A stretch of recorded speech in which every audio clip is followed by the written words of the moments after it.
Hablar del Señor de los Anillos es hablar de la obra más importante y transgresora de la literatura de fantasía. Publicada entre 1954 y 1955, fue la secuela de El Hobbit, publicada en 1937, y tengan muy clara esta fecha. Solo piensen que este mundo fantástico fue creado en esa época, mezclando mitología celta, escandinava e incluso algo de mitología nórdica. Tolkien construye un universo que, sin ser tan excelso como tanto se dice, sí es muy detallado, con personalidad y bastante grande, debo decir. Pero acá no venimos a hablar de los libros, sino de sus películas, estrenadas entre 2001 y 2003. Iniciemos detallando los personajes. Los más trabajados son los cuatro hobbits. Frodo es un tipo introvertido extrovertido, tranquilo, con tus típicos impulsos de valor y hacer lo correcto, pero igual es temeroso, puede ser neurótico y desesperarse fácil. Como pueden ver, tiene una personalidad bastante balanceada, con la cual podría identificarse la mayoría del público, haciendo más inmersiva la experiencia. Sam es el mejor amigo por excelencia, mucho más sereno, estoico, empático y en general un mediador y guardián. A veces puede parecer una prostituta detrás de Frodo, pero viendo que el conflicto supera las fuerzas y posibilidades de los hobbits, uno puede entender en cierta medida la constante preocupación de Sam. Merry y Pippin, por otro lado, inician más como unos payasos sin gran relevancia y más como una forma de hacer un poco más dinámica las interacciones de los hobbits. Pero conforme avanza la historia, estos, a través del miedo que les genera la guerra, van mostrando un desarrollo y, de hecho, sirven como una muestra de cómo la guerra, la tragedia, el miedo, el estrés y demás sentimientos que podría generar un conflicto de este tamaño pueden hacer que hasta los más payasos y optimistas se conviertan en personajes más trágicos y depresivos. Y estos cuatro hobbits llegan a contribuir incluso en el conflicto, de una forma plausible, claro, que es otra cosa que me gusta de la obra. No usa conveniencia ni tonterías sobre el valor, donde un don nadie se vuelve el más fuerte solo por ser el protagonista. Los hobbits no son poderosos, ni ágiles o siquiera estrategas, pero se las ingenian para realizar aportes significativos en el conflicto desde lo poco que pueden hacer. Los demás personajes no son tan trabajados, pero la película lo compensa creando una buena química entre estos. Aragorn, Legolas y Gimli hacen un trío dinámico y simpático. Gandalf tiene el rol de ser la voz de la razón y el mentor de los hobbits, con algunos diálogos memorables, pero tampoco llega a ser la gran cosa. Boromir planteaba un debate sobre el correcto uso del anillo, pero muere en la primera película sin aportar demasiado realmente. Faramir, por otro lado, tiene algo más de presencia y aporte en el conflicto, pero tampoco se le da demasiada exploración ni foco. Denethor, por otro lado, solo es tu gobernador obstinado sin estudio ni foco alguno, lo que lo deja como un cretino que no cae bien. Luego hay personajes como Eowyn o Éomer, de los cuales se dan indicios de que tendrían alguna relevancia en la trama, pero terminan siendo relegados a personajes secundarios y no muy memorables, que digamos. Luego hay casos como Arwen, que son más herramientas argumentales que otra cosa, y es que su romance con Aragorn nunca se construye ni se le da tiempo, por lo que no tiene por qué importarme. Así como que sus visiones o encuentros psíquicos parecen más una forma de evitar que Aragorn cometa errores o muera, al punto de que literalmente este no muere ahogado solo porque ella supuestamente lo salva y le da un beso psíquico o algo por el estilo. Y Sauron como villano es simplemente maldad pura, un villano caótico que solo representa el mal. Y esto, aunque no es necesariamente malo, ya que la trilogía nunca alardea del villano. De hecho, solo se habla de él como lo que es, una fuerza temible con la que no se puede razonar, dándole todo el foco al desarrollo de los hobbits y lo difícil de la travesía. Pero igualmente, solo piensen lo genial y mejor que sería la historia si Sauron fuera un villano con una moralidad y objetivos mejor definidos, que incluso intentara persuadir no solo a los héroes, sino a todo el mundo mediante su diálogo y sus motivaciones y visiones, que propusiera un debate moral. Así incluso justificarían por qué tantos humanos y demás criaturas fuera de los orcos siguen a Sauron. Por lo que a nivel de personaje la trilogía no es mala, de hecho es buena, ya que es honesta con sus intenciones, pero tampoco es un aspecto destacable ni para alabar de la obra. Tiene un cast muy amplio y no demasiado tiempo como para trabajarlos a todos, haciendo que muchos sean desaprovechados. Lo más destacable, como ya dije, son las interacciones entre los personajes principales, brindando un dinamismo que hace más disfrutable la historia debido a lo bien que congenian sus personalidades. Ya pasando a la historia como tal, El Señor de los Anillos tiene una historia o trama simple realmente. Frodo, un hobbit de la comarca, se ve envuelto en la travesía de llevar el anillo de poder con el cual Sauron podría volver a la vida, y tendrá que destruir el anillo en la montaña donde fue creado para poder derrotarlo. Eso es todo, básicamente. Es el camino del héroe. Pero como buena historia de aventura, su mundo será la herramienta para hacer que un objetivo tan simple se pueda convertir en algo más. Y como ya dije al inicio, lo que hace grande a este mundo es lo detallado y grande que es. Este cuenta con sus culturas, sus especies y una división de terrenos. La trilogía quizá falla un poco en explorar más a fondo la mentalidad de las diferentes especies o sociedades que tiene este mundo, pero si algo no se puede negar es que este mundo no es un adorno, es decir, puedes ver en otras historias de aventura y notarás que sus mundos poco aportan a la historia más allá de simple estética.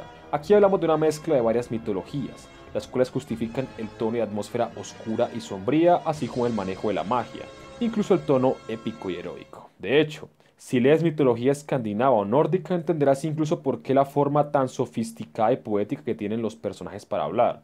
Lo que quiero decir es que el mundo es coherente e influye en la narrativa y tono de la trilogía. Ya pasando a hablar de la aventura como tal y su ejecución, no voy a hablar evento por evento porque siento que es una pérdida de tiempo y realmente no soy fan de esos videos que se postergan por 20 minutos o más. Por lo que hablaré más a rasgos generales haciendo hincapié en ciertos eventos. Iniciar diciendo que El Señor de los Anillos es de los mejores ejemplos del por qué una narrativa rápida no siempre es acertada. Esto porque el argumento que más usan para decir que esa trilogía es mala y aburrida es que es muy larga y muy lenta. Lo de la duración es debatible. Obviamente ver una película de 3 o 4 horas puede resultar hartante, pero no es como que estés obligado a que sea así. Puedes ver cada película en 2 o 3 sesiones, como si fuera una serie. Y respecto al ritmo, esto es bastante superficial, porque la definición de lento para la mayoría de personas es que no hay mucha acción iniciando la película, lo cual es ridículo. Cuando se habla de ritmo, se hace referencia a la velocidad con la que se dan los eventos y se desarrollan y manejan todos los elementos. Y si vemos lo extenso del mundo y el amplio cast de personajes, además de los temas, claro, simplemente es imposible que no deba tener una narrativa paulatina, al menos en ciertos tramos. Solo vean que incluso con lo larga que es, su trabajo de personaje se queda algo corto, y ese es el punto. Esa trilogía bajo un ritmo apresurado significaría que todos sus elementos perdieran sustancia. Sin ir más lejos, cuando tú ves las versiones recortadas de las películas, el conflicto pierde peso. Ver las batallas y el viaje resumido hace sentir que todo el estrés de los personajes no es para tanto. Pero bueno, tenemos una primera entrega que es el punto más lento de la saga. Funciona más para presentar personajes, contextualizar y exponer el mundo fantástico. Y ya que los hobbits desconocen el mundo fuera de la comarca, la exposición del mismo termina siendo más detallada e igualmente orgánica. La acción a veces deja que desear, pero igualmente es muy buena. Lo que me molestó de esta entrega fue el baiteo que nos hace con la supuesta muerte de Gandalf. Y verán, yo vi primero El Hobbit antes que El Señor de los Anillos, por lo que para cuando vi esta película ya tenía muy claro el rol y la importancia de Gandalf. Y cuando veo que este cae al vacío, solo podía preguntarme qué harían los protagonistas sin su guía principal, quién lidiaría los conflictos internos del grupo. Todo esto pasó por mi cabeza y lo tuve muy en cuenta. Así como que la saga con esto nos decía que no temía en matar personajes importantes. A esto, sumémosle el clímax del final, la batalla final, Boromir muere, Frodo y Sam continúan solos la misión, y Pippin y Merry son secuestrados por los orcos, simplemente fantástico, de los mejores cliffhanger en película alguna. Claro, eso hasta que llegas a la segunda parte y Gandalf revive por una tontería como que fue enviado a terminar la tarea, y que Merry y Pippin escapan de los orcos por una tontería también. Hace que todo lo planteado sea tirado a la basura o no fuera tan dramático a fin de cuentas. Si Gandalf no hubiera revivido o lo que sea, Theoden no hubiera salido del hechizo de Saruman, una conveniencia por donde lo vean. Fuera de eso, la segunda entrega es donde las interacciones de los protagonistas comienzan a progresar. Presentan a los personajes restantes, terminan de exponer el mundo, madura el conflicto, mostrando más a fondo la crudeza de la guerra. Y esto da paso a que se toquen temas como el temor a la muerte, o cómo el poder corrompe, o el honor y el peso detrás de una gran responsabilidad. También tenemos la primera gran batalla de la saga, la cual, aunque con algo de comedia, fue dramática, dinámica y con un gran clímax alrededor. También nos presentan a Gollum, un personaje que tenía como función servir de ejemplo de los efectos que tiene el anillo en los mortales. Y digo tenía porque su pasado es una mierda. Solo parece que Gollum siempre estuvo loco, es decir, asfixia a su amigo cuando recién encuentra el anillo, como si este afectara al instante, cuando Frodo lleva mucho más tiempo con este, y ni se diga de Bilbo que lo tuvo años escondido. Y con esto llegaríamos a la tercera entrega, que es la más dinámica, tensa y entretenida de todas en general, ya que es donde el conflicto estalla finalmente. Por fin vemos la madurez de personajes como Merry y Pippin, al fin conocemos Mordor, Frodo y Sam atraviesan un duelo interno y en general, el clímax que rodea la batalla es fascinante. las secuencias y la dirección en general llegan a su punto máximo. Aquí también es donde la acción reluce más. Los efectos, las coreografías y los ángulos de cámara se encargan de generar una batalla bombástica y realmente épica. Incluso diré que el cliché del grito de guerra antes de iniciar una batalla me parece bastante épico.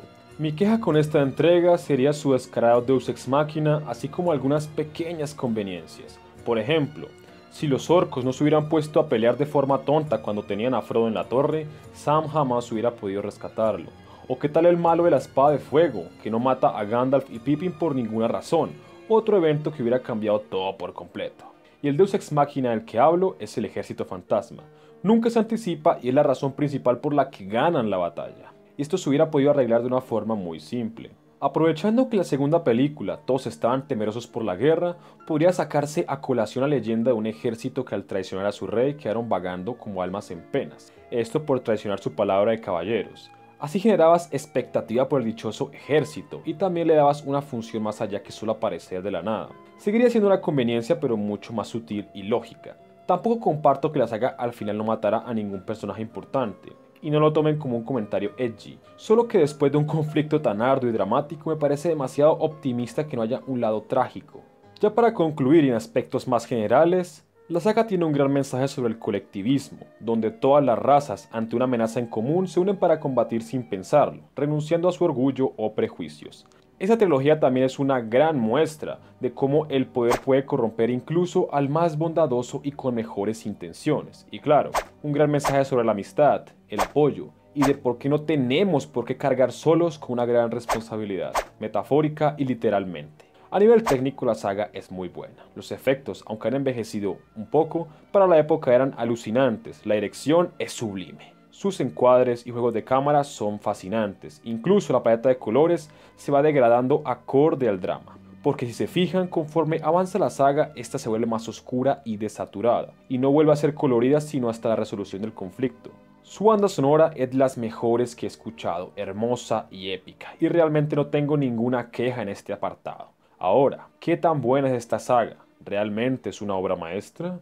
Claro que sí. Estamos ante la obra más importante de la literatura de fantasía. Sus personajes son lo que le impiden llegar un poco más allá. Aunque claro, esto para la época, recordemos, la década de los 50, era otra historia. Tolkien realmente era un visionario y de hecho en los libros explora más al detalle ciertos aspectos. Por lo que si bien no tendrá la nota perfecta que muchos esperaban, le doy a esta trilogía un para nada humilde 8 de 10. Muy buena saga.